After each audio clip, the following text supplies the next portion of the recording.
Hello বন্ধুরা, আমি স্মিতা ব্যানার্জি। সবাই কেমন আছো প্রথমেই সেটা আগে জেনে নিই। আমি বেশ ভালো আছি, তবে হ্যাঁ, বিভিন্ন রকম কাজের চাপে অনেক দিন কোনো ভিডিও পোস্ট করা হয় না। তো শনিবার দিন চলে গেছিলাম মায়ের দর্শনে, তাই ভাবলাম এই ভিডিওটা ছোট্ট করে তোমাদের সঙ্গে একটু শেয়ার করে নিই। তো আমরা যারা অনেকগুলো কাজের সঙ্গে সবসময় যুক্ত থাকি, আমাদের পক্ষে সম্ভব হয় না সব কাজগুলোকে ম্যানেজ করে প্রপারলি সবসময় করার।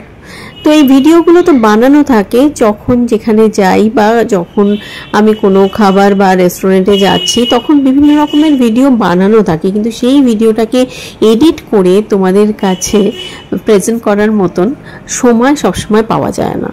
তো তাই জন্য একটু দেরি হয়ে গেল। তারপরেও আমি ভাবলাম ভিডিওটা তোমাদের সঙ্গে শেয়ার করেই নিই।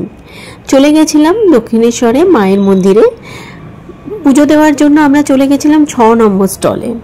এই স্টলে আমার বাবা অনেক বছর ধরে ওনাদের থেকেই প্রসাদ আমরা নিই, পুজো দিই। তো সেখানে গিয়ে পুজোর সমস্ত সামগ্রী নিয়ে আমরা পুজো দিয়ে খুব সুন্দর করে পুজো দিয়েছি। তারপরে গঙ্গার ঘাটে গিয়ে যখন দাঁড়িয়েছিলাম তখন অসাধারণ লাগছিল। মায়ের মন্দিরে অনেক দিন বাদে আমি এসেছিলাম। আমাদের যখন গাড়ি কেনা হয়েছিল তখন আগস্ট মাসে গেছিলাম। মনে হয় যে প্রত্যেক মাসে যদি মায়ের দর্শন করা যায় তাহলে হয়তো মনটা এত অস্থির থাকবে না, হয়তো শান্ত থাকবে। এই যে বিভিন্ন রকমের কাজ, বিভিন্ন রকমের সংসারের দায়িত্ব সব কিছু মিলিয়ে, নিজের পার্সোনাল কিছু কাজ সব কিছু মিলিয়ে মনটা সবসময় অশান্তই থাকে। শান্ত থাকার জন্য মায়ের দর্শনটা যদি করতে পারতাম তাহলে হয়তো আমাদের কাজটা অনেক সুষ্ঠুভাবে হতো।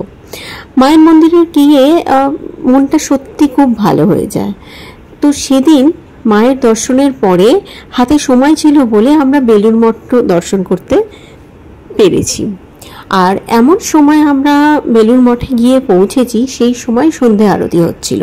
তো সন্ধ্যা আরতিটা দেখার সৌভাগ্য সবসময় হয় না। এর আগের বার যখন বেলুড় মঠে গেছিলাম তখন সেটা সম্ভব হয়নি। তবে এই বেলুড় মঠে আমি অনেক অনেক বছর বাদে গেলাম। এই সন্ধ্যা আরতির এই ছোট্ট ভিডিওটা তোমাদের সঙ্গে শেয়ার করে নিয়েছি। কিছু কিছু স্থান আমাদের কিন্তু না টানলে সেখানে যাওয়া হয় না।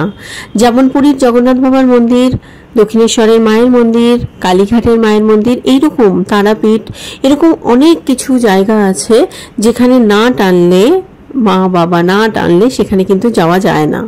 তো আমাদেরও সেদিন মায়ের দর্শনটা ছিল, তাই জন্য আমরা মায়ের দর্শন করলাম খুব ভালোভাবে। অসম্ভব ভিড় ছিল যেহেতু শনিবার, কিন্তু এত সিস্টেমেটিক ওয়েতে পুজো দিতে পারলাম যে কোনো অসুবিধাই হলো না।